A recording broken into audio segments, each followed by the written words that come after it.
a very important mission for us as a country, as the region, but also as a continent, to keep the SADC, because basically we've been the most stable region in Africa. If you look at what was happening in East Africa, West Africa, we've been the most stable.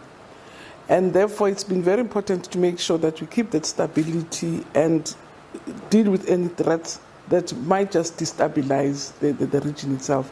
It's not an easy mission because it's been raging forever.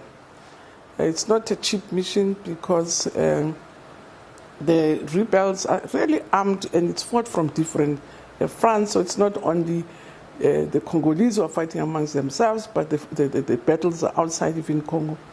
South Africa has reaffirmed it will continue to support the peace initiatives to stabilize the restive Eastern DRC. This has been a headache for the SADC leaders as they want Kinshasa to overcome these challenges.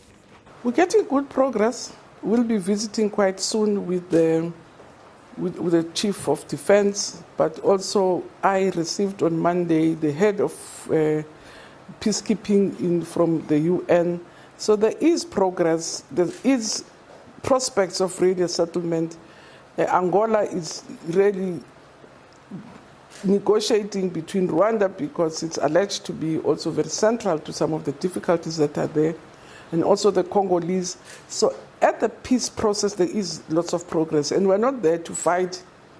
In other issues, Pretoria is still concerned about the political situation in Juba, South Sudan.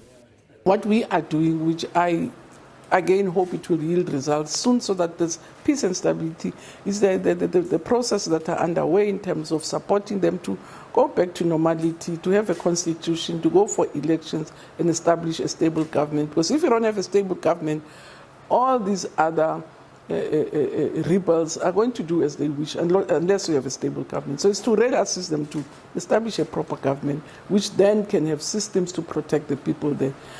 Meanwhile, Minister Motshekga says they're keeping a close eye on the situation in Mozambique. This comes after the opposition leader, Venancio Mondlane, has indicated he's willing to serve in the new administration if President Daniel Chapo meets his conditions following the disputed elections. Our countries are very fragile, our economies are very fragile.